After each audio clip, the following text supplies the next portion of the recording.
두루마리를 서기관 엘리사마의 방에 두고 뜰에 들어가 왕께 나아가서 이 모든 말을 왕의 귀에 아뢰니 왕이 여호디를 보내어 두루마리를 가져오게 하며 여호디가 서기관 엘리사마의 방에서 가져다가 왕과 왕의 곁에 선 모든 고관의 귀에 낭독하니 그때는 9째 달이라. 왕이 겨울 궁전에 앉았고 그 앞에는 불피운 화로가 있더라. 여호디가 서너 쪽을 낭독하면 왕이 면도칼로 그것을 연하여 베어 화로불에 던져서 두루마리를 모두 태웠더라. 왕과 그의 신하들이 이 모든 말을 듣고도 두려워하거나 자기들의 옷을 찢지 아니하였고 엘라단과 들라야와 그마랴가 왕께 두루마리를 불사르지 말도록 아뢰어도 왕이 듣지 아니하였으며 왕이 왕의 아들 여라무엘과 아스리엘의 아들 스라야와 압디엘의 아들 셀레미야에게 명령하여 서기관 바룩과 선지자 예레미야를 잡으라 하였으나 여호와께서 그들을 숨기셨더라. 왕이 두루마리와 바룩이 예레미야의 입을 통해 기록한 말씀을 불사른 후에 여호와의 말씀이 예레미야에게 임하니라. 이르시되 너는 다시 다른 두루마리를 가지고 유다의 여호야김 왕이 불사른 첫 두루마리의 모든 말을 기록하고 또 유다의 여호야김 왕에 대하여 이와 같이 말하기를 여호와의 말씀에 내가 이 두루마리를 불사르며 말하기를 내가 어찌하여 바벨론의 왕이 반드시 와서 이 땅을 멸하고 사람과 짐승을 이 땅에서 없어지게 하리라는 말을 이 두루마리에 기록하였느냐 하도다. 그러므로 여호와께서 유다의 왕 여호야김에 대하여 이와 같이 말씀하시니라. 그에게 다윗의 왕이 앉을 자가 없게 될 것이요 그의 시체는 버림을 당하여 낮에는 더위 밤에는 추위를 당하리라. 또 내가 그와 그의 자손과 신하들을 그들의 죄악으로 말미암아 벌할 것이라. 내가 일찍이 그들과 예루살렘 주민과 유다 사람에게 그 모든 재난을 내리리라 선포하였으나 그들이 듣지 아니하였느니라. 이에 예레미야가 다른 두루마리를 가져다가 네리야의 아들 서기관 바룩에게 주매 그가 유다의 여호야김 왕이 불사른 책의 모든 말을 예레미야가 전하는 대로 기록하고 그 외에도 그 같은 말을 많이 더하였더라. 요시야 왕 이 무깃도에서 전사를 한 이후로 이 유다는 이미 망한 거나 다름이 없는 거예요. 그 이후로 요시야 왕이 전사한 이후로 여호야김이 왕이 되고 그 다음에 마지막 왕인 시드기야가 왕이 되고 이렇게 흘러오는 동안 이미 요시야 왕이 전사한 이후로 유다는 그냥 하나님 앞에서 망한 것과 마찬가지인 나라가 되어버렸어요. 그런데 망하기는 망해도 망하는 것도 정도 차이가 있는 겁니다. 만약에 이 요시야 왕 이후로 여호야김, 시드기야 왕, 이 왕들이 예레미야가 전한 하나님의 말씀을 듣고 회개하고 순종을 했더라면 망해도 큰 피해를 겪지 않고 바벨론의 속국이 되는 정도에서 그냥 끝날 수 있었어요. 속국이 되는 정도에서. 그러고 하나님이 정하신 때가 되면 다시 회복되는 그 그림이 이루어질 수 있었습니다. 하지만 남유다는 오늘 우리가 이제 여호야김 지나고 시드기야 왕이 마지막 남유다의 왕인데 그때까지 간 걸 우리가 앞에서 묵상해서 알겠지만 그 정도로 끝나지 않았어요. 남유다의 이 멸망은 정말 처참하고 비참하게 멸망을 당했습니다. 예루살렘 그 수도 성곽이 다 무너지고 성전이 다 무너지는 완전히 폐허가 되어버리는 정말 처참한 멸망을 맞이해요. 그 이유가 뭘까? 그 이유가 오늘 본문에 나와 있어요. 딱 한 가지예요. 그 이유는 뭐냐? 왕이 말씀을 두려워하지 않았다. 하나님의 말씀을 두려워하지 않았다. 그것이 망해도 엄청 망하고 완전히 바닥까지 떨어진 딱 하나의 이유예요. 하나님의 말씀을 두려워하지 않는 왕 때문에. 오늘 보십시오. 20절에 바룩이 낭독한 이 예레미야의 이 예언을 듣고 그 왕의 신하들, 고관들은 두려워했습니다. 두려워해서 여호야김 왕에게 전해요. 이런 말씀이 하나님으로부터 왔습니다. 그러면서도 예언은 그들이 추측은 했죠. 아마도 왕이 하나님의 이 예언을 쉽게 받아들이지 않을 거다. 그들은 추측을 하고 바룩과 예레미야를 숨겼습니다. 그들의 예상대로 흘러가요. 여호야김은 예레미야의 그 하나님의 말씀이 적힌 두루마리를 가져오라고 해서 여호디에게 자신과 고관들이 보는 앞에서 낭독을 하게 하는데 오늘 어떻습니까? 21절부터 33절을 보면 처음부터 끝까지 말씀을 다 들어보려고 하지도 않고 서너 쪽 읽으면 그 읽은 부분을 작은 칼로 베어서 화로불에 던져서 태워버리고 또 서너 쪽 읽으면 칼로 잘라서 두루마리를 또 태워버리고 결국은 하나님이 주신 그 말씀이 적힌 두루마리를 불에다가 다 태워버렸어요. 하나님보다 자기를 왕으로 인정하고 세워준 애굽의 바로 황제를 더 의지한 거예요. 이 여호야김은. 그래서 하나님의 말씀을 이런 식으로 무시를 하는데 전혀 두려움이 없습니다. 왕이 그렇게 행동을 하니까 신하들 역시도 왕의 태도를 그냥 마음에 들든 안 들든 어쩔 수 없이 따를 수밖에 없는 거예요. 그래도 오늘 보니까 그 오간들, 신하들 중에 세 사람은 좀 정신을 차렸던 것 같아요. 엘라단, 들라야, 그마랴, 이 세 사람은 하나님의 말씀을 그렇게 무시하고 불에 태우는 이 왕의 행위를 막으려고 했어요. 그래도 여호야김은 듣지 않습니다. 뿐만 아니고 다 태우고 나서 말씀을 전하고 기록한 예레미야와 바룩을 잡아오라고 명령을 내려요. 체포 명령을 내립니다. 예레미야가 이렇게 오늘 우리가 받은 이 성경 말씀 예레미야서에 여호야김이 이렇게 적극적으로 하나님의 말씀을 무시하고 말씀 사역자를 박해하고 잡으려 하는 이 모습을 기록해 놓아서 우리가 읽게 하는 이유는 뭘까?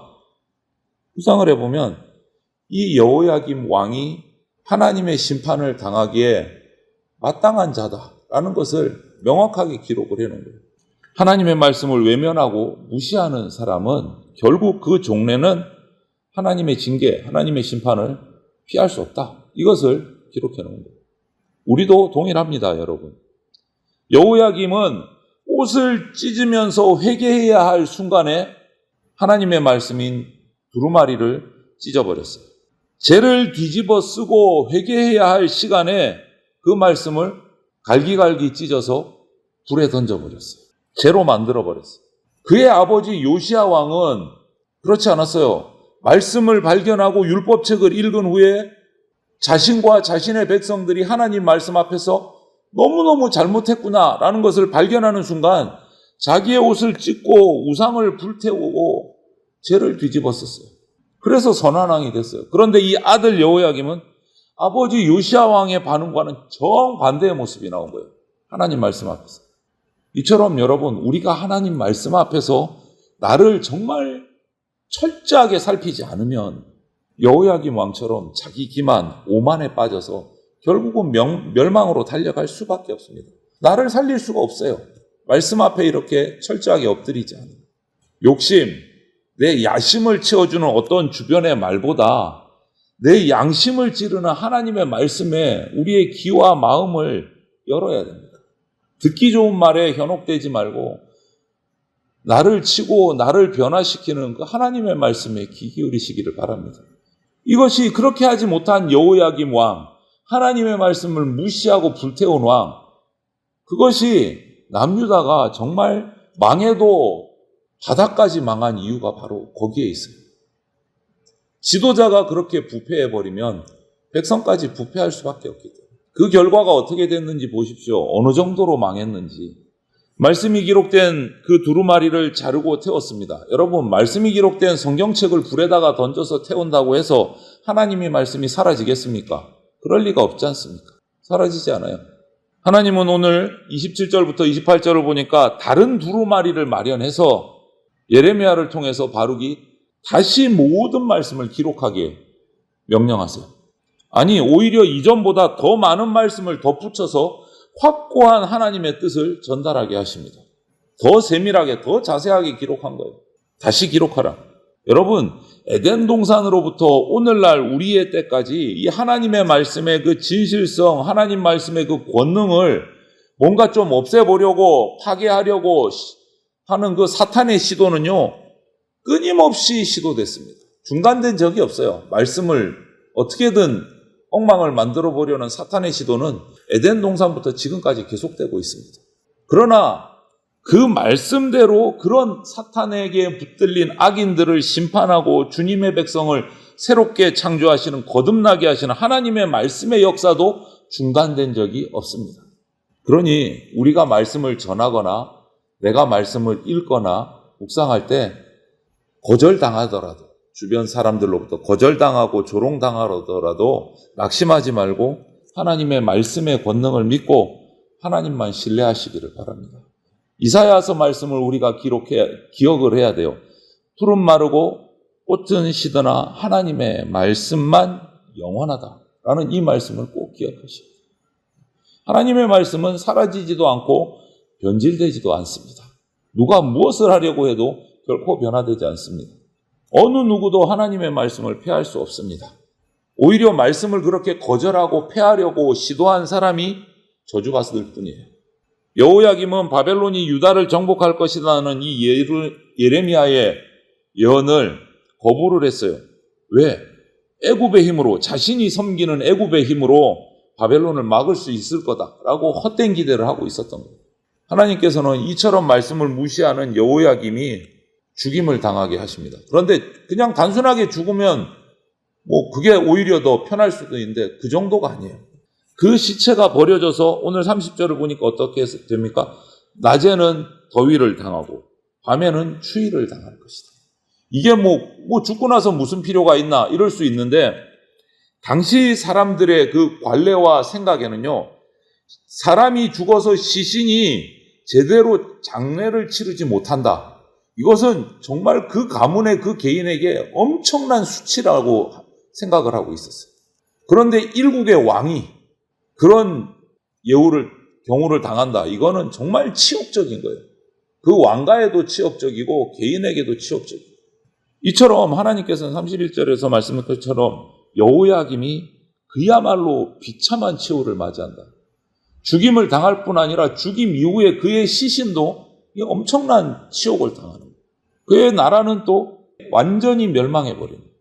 여러분, 이렇게 여호야김 왕에게만 재앙이 임하는 게 아니라 그 이후로 예루살렘의 거민들, 유다의 백성들로 마찬가지로 마지막 때에 재앙을 받는다.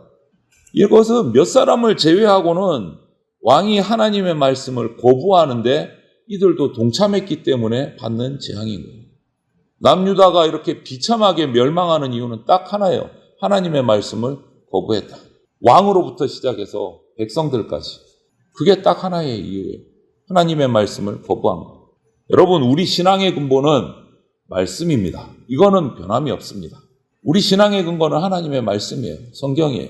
그런데 이 하나님의 말씀을 무시하고 내 힘으로 뭔가 해서 이길 수 있다. 내 힘으로 뭔가 해서 우리 교회가 클 수 있다.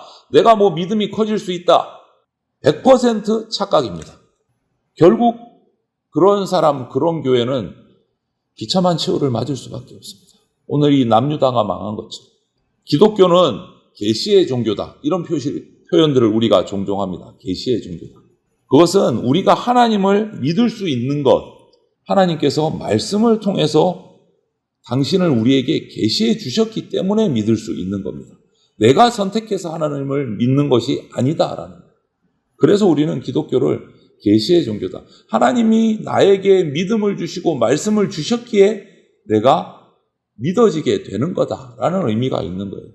말씀이 없으면 우리는 하나님을 바로 알 수도 없고 바로 믿을 수도 없어요. 말씀이 없으면.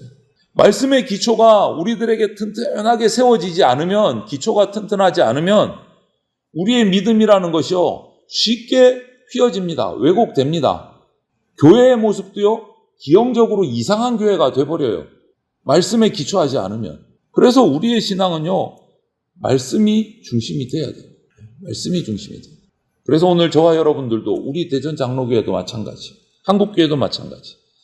하나님의 말씀의 권위를 철저하게 인정하고 100% 인정하고 말씀에 절대 순종하는 그러한 성도, 그러한 교회가 될 수 있도록 우리가 기도하고 그 말씀에 철저하게 엎드리는 저와 여러분들이 다 되시기를 주님의 이름으로 축원을 드립니다. 아멘.